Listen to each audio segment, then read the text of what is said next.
Hey y'all, it's Lori. Thanks so much for clicking in today.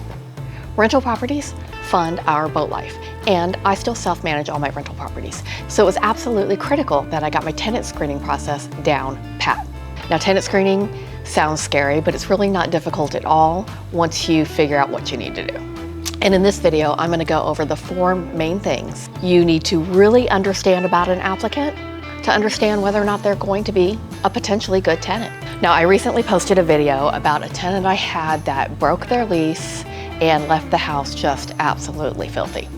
And in hindsight, going back through my tenant screening process and results, I'm not surprised. I should have known better. I'll get to that at the end of the video, but first let's talk about the 4 things that landlords are looking for in good tenants. Now, this is not just critical information for landlords, it's also critical information for just about anybody who wants to rent a property. If you're looking to rent a property and you know in advance what your potential landlord is going to be looking for, then you can get out in front of any issues you might have and set yourself up for success to be the chosen tenant for the property that you want to rent. Let's get to it. The very first thing I always check and verify on any potential applicant is an income verification. In my area, a minimum income of at least 3 times the rent is pretty common. In fact, it's pretty much the standard in my area. Now, my area has a lower cost of living and has a lot of work opportunity. And that makes this area a pretty attractive area to a lot of people from all over the place. I understand that in different areas where the rental market is different and the income is different, the cost of living is different, that 3 times the rent might not be possible. I also understand that in other areas, 3 times the rent might not be near enough. My basic income guideline is that their income must be at least 3 times the rent before any taxes or deductions.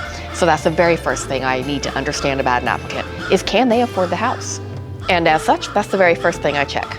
I'm clearly sitting outside today and I am puppy sitting, and I've got a bird that wants to, hang out and be in the video with us. Y'all wanna see him? Let me see if I can zoom in on him. He's sitting on top of that power plant. There he is.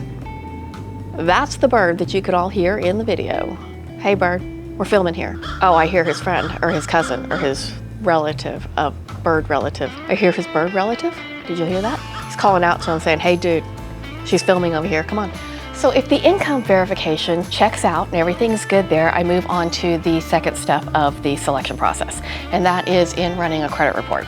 Now, understand that local laws, local jurisdictions have very strict rules over credit report and their usage of credit information. I'm only talking about what's perfectly legal and normal and customary in my area. It's very important for you to understand what is proper and legal in your area if you're gonna run a credit check on somebody. Now, what I'm looking for in the credit check is simply, do they pay their bills and how do they pay their bills? And credit reports can be a little bit tricky, especially in this day and age, because so many people that are of renting property age have a ton of student loan debt. And I'll be honest, it's not my place to judge whether or not they should or shouldn't be paying these student loans. That is not mine to consider. But I don't lean too heavily on student loan debt. If somebody's behind on their student loans, that's really not the biggest deal to me. What is a big deal to me is I want to see, are they paying their car note? Like if they have made 28 of their last 30 car notes at least 30 days late, then I can bet that they're also probably paying their rent late. Maybe not. It's just a guess, but the greatest predictor we have of future behavior is past behavior, whether we like it or not. That's all we've got. It's all we've got to go on. In the credit check is what I'm looking for is, do they have any foreclosures in the last 5 or 8 years? Do they have any broken leases? Do they have any evictions? And do they pay their bills on time? All of those things are going to show up on an applicant's credit report. For me, in my properties, any evictions in the last 8 years are an automatic no-go. Now, a foreclosure is something that's a little bit different. We can get into that to another video. A foreclosure doesn't automatically disqualify somebody from renting one of my properties like an eviction does in the last 8 years, but we'll get into that at a different time. Or if you want to know more about why I would consider somebody who's had a foreclosure when I would not consider somebody who's had an eviction in the last 8 years, drop down into the comments below. Let me know if you want to hear about that and I'll give you all the details. Now, if I have an applicant that has passed both the income verification and the credit check, it's time to move on to the criminal background check. All of my properties are in neighborhoods. All of my properties have neighbors, and most of these neighbors have families. All of these neighborhoods deserve to have upstanding, normal, non-criminal background people as their neighbors. So anybody who has a felony conviction is automatically disqualified from renting one of my properties. And that's because a felony is a pretty serious crime, and somebody who's willing to take the kind of risk to commit a really serious crime is not somebody that I would need to place in a neighborhood to live and interact with families and children. You don't know what you don't know, but you do know that that one time they were willing to take a really big risk to do a really bad thing. And so that disqualifies them from renting one of my properties. The other thing on the criminal background that would disqualify somebody from renting one of my properties is a violent misdemeanor.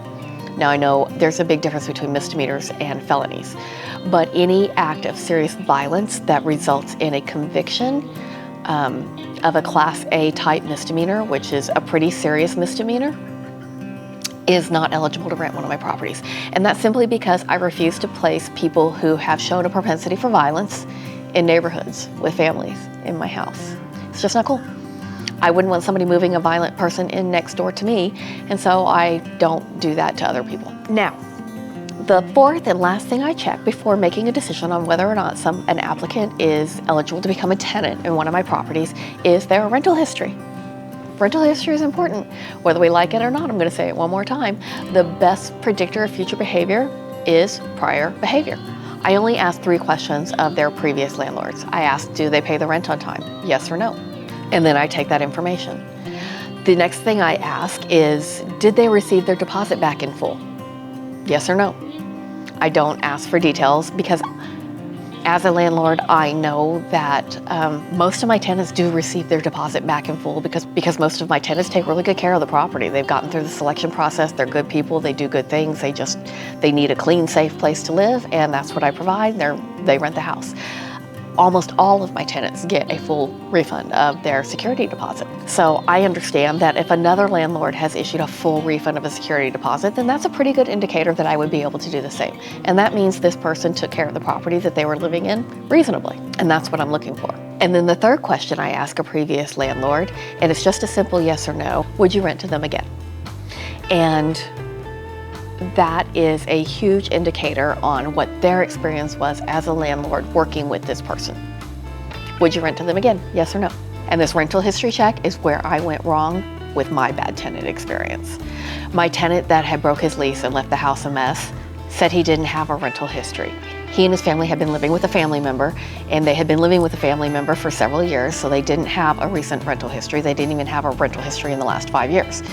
But they were a young couple, so I thought, okay, that kind of makes sense, They were expecting a new baby, and they had just run out of room at the house that they had been living with a relative in, and they had to find another place to rent. So they had no rental history. In hindsight, I should have said, okay, there's your red flag. This applicant does not meet the requirements to rent one of your properties. You should have kept looking. But I didn't. I rented to him, and he broke his lease, and he left my house trashed. But, at the time, I thought, okay, they're a young family, it makes sense, and everybody deserves a chance. And I wanted to help them out. And would I do it again? Gosh, I don't know. It hasn't been long enough since I've had to deal with all of that for that to not bite like it does. But I would rather take the chance. You know what? No, I wouldn't. I won't do it again. I won't do it again. If somebody does not meet all 4 of these minimum requirements to be a tenant in one of my properties, I won't do it again. Ew. I don't know if I like how that tastes. Anyway, so now that all my properties are rented again and I don't have anything sitting vacant and the passive income thing is working, and I'm gonna get back to the boat life, hang out there for a little while until the new year, because next year I've got a lot of real estate stuff going on.